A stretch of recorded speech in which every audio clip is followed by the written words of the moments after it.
Hey everyone, I'm Jack. I am an OAP at the grand old age of 31, and I'm here today to tell you a bit about my time with Say Yes. So I'm part of the alumni group, so I had two mentors with Say Yes, and I also was fortunate enough to join the team as a mentee liaison, as a staff member.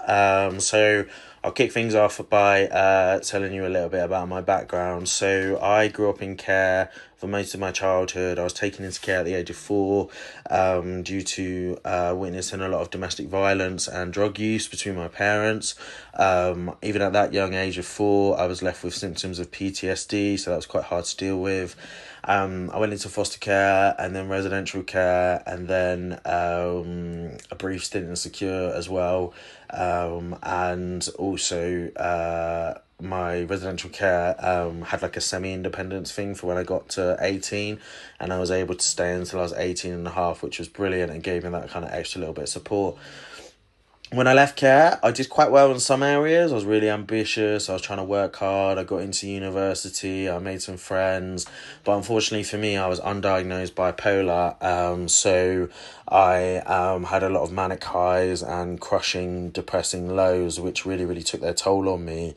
And I had two very big mental health breakdowns in 2017 and 2019 where I got very, very ill, required hospital admissions, got myself caught up with the police. I was very, very unwell for a very long time, and it was a very, very hard recovery. And unfortunately for me, the 2019 one coincided when I'd aged out of support for leaving care services. So I was kind of stuck and lost and a bit unsure as to where to get help. After the pandemic, like this is the first part of the pandemic in 2020, I was kind of like looking online for stuff, and I think it was around 2021 I stumbled upon Say Yes after a mutual contact on social media helped put me in touch with them and recommended I check out Say Yes. So I spoke to a wonderful lady who was the transition specialist at the time. She really kind of emphasized how amazing that Say Yes was, and it sounded like the right kind of thing that I needed. And one of the key standout things for me was that it was online. So due to my mental health breakdowns in 2017 and 2019, I had really, really bad kind of like sort of like PTSD symptoms around going out of the house, being on public transport, especially being around busy places, meeting new people. I didn't really find a group settings were a good fit for me. So a lot of the time, all the organisations that I was reaching out to weren't really accessible for people with mental health needs like myself. So I was struggling to find an organisation that could actually help me. And because Say Yes is geared up to do stuff online, it felt like a natural fit, and I was feeling really, really excited about starting my mentoring journey.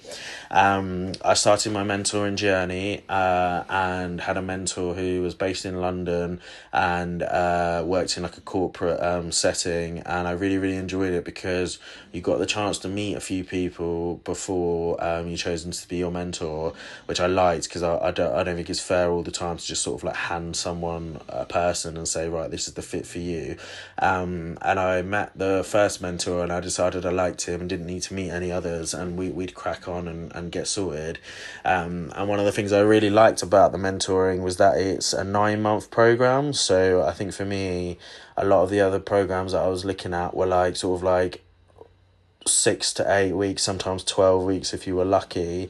And I think that's fair enough. It's got its place and it can be really helpful for short-term immediate help, but I knew I needed something a bit more long-term to kind of see it through and kind of keep up that motivation and the momentum and kind of keep things going in the right direction. And that 9-month period gives you the time to get to know the mentor, get to know the Say Yes team, work out what it is you want to do, change your mind, learn from mistakes, trial and error, really explore what it is you want out of kind of the mentoring and just life in general.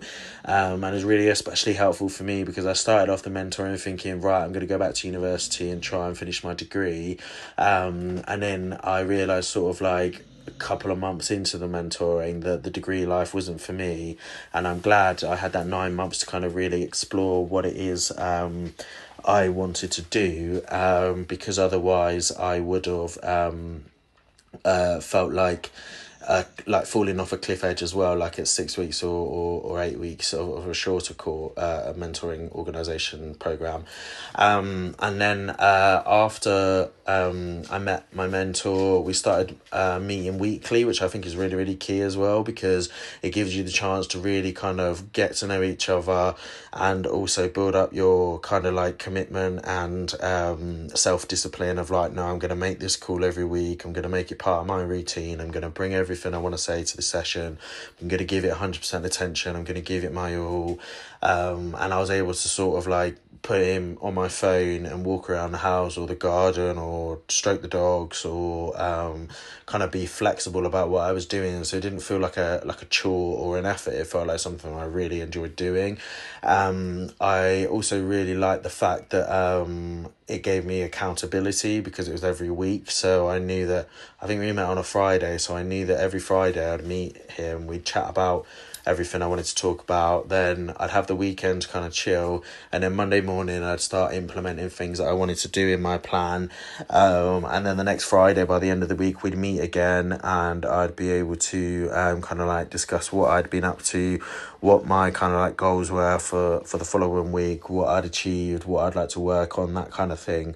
I think for a lot of it, it was the relationship side of things that really helped me, but also having a mentor from a unique perspective, because he came from a corporate world, and I think that kind of added a bit of a splash of colour into my life, because he came from a world that was very different to, say, like all the social workers and the kids home staff and foster carers, that kind of thing. He came with the kind of, you can do it, you can get up, you can go and get it, you can achieve in life, that go-getter kind of attitude, and I really, really like that. I found that really refreshing. And instead of sort of seeing kind of like limitations, he kind of saw success and the way to kind of achieve your dreams, and that really, really kind of instilled a sense of confidence in myself to get up and achieve stuff. So what I decided to do with his support is become a dog walker, which really, really changed my life, because it gave me confidence, it gave me social skills, it gave me a great self-esteem boost. I made friends, like lifelong friends. My two best friends I met out dog walking, and because I was out in the house for so long and with different dogs, all the other regular dog walkers and shopkeepers and stuff I'd regularly see were like stopping and having a chat, and they get to know you, and like that was like 6 years ago now, and I still see people, and we have a wave and we have a catch up and ask how their dogs are, or sadly some of them have passed away, so how they kind of doing, and they go on holiday, have they got a new dog, how are their mum and dad. This lady who I used to see out dog walking, and we became quite good friends. Sadly her husband passed away a few weeks ago, so in the heat wave I went and helped her water her allotment, so she had some company and some people to talk to and stuff. And I met her like 6 years ago, and like that was because I was out of the house dog walking, which is like just amazing that I managed to meet so many people in a brand new area that I didn't live at before. I'm running out of time, so I just want to say, I guess conclude this, is that my first mentor kind of set me on the confidence path, and then I ended up getting a paid role at Say Yes, which is amazing. It boosted my confidence enough so that I worked there for a year and a half, built up skills how to talk to different people across the whole social care sector. And I decided to launch my own training and public speaking business alongside a university research role, which I absolutely love, and it gives me time to share my story, talk about these things. And I had another mentor as well at the same time while I was working for Say Yes, who kind of really supported me into becoming that transition from like Jack the lad who walks dogs to Jack the researcher, Jack the trainer, Jack the public speaker. And I've just gone from strength to strength, really, and I do owe a lot of that success to Say Yes, and I'm really, really grateful, and I'm really sorry for rambling on and talking so much. I'm running out of time. Thank you very much for your time, and I hope you'll consider working with Say Yes. They are a fantastic organisation, especially Michelle, the founder. She's poured her heart and soul into Say Yes, and you can sort of see that in everything they do, and I'm very grateful for the opportunity Say Yes gave me.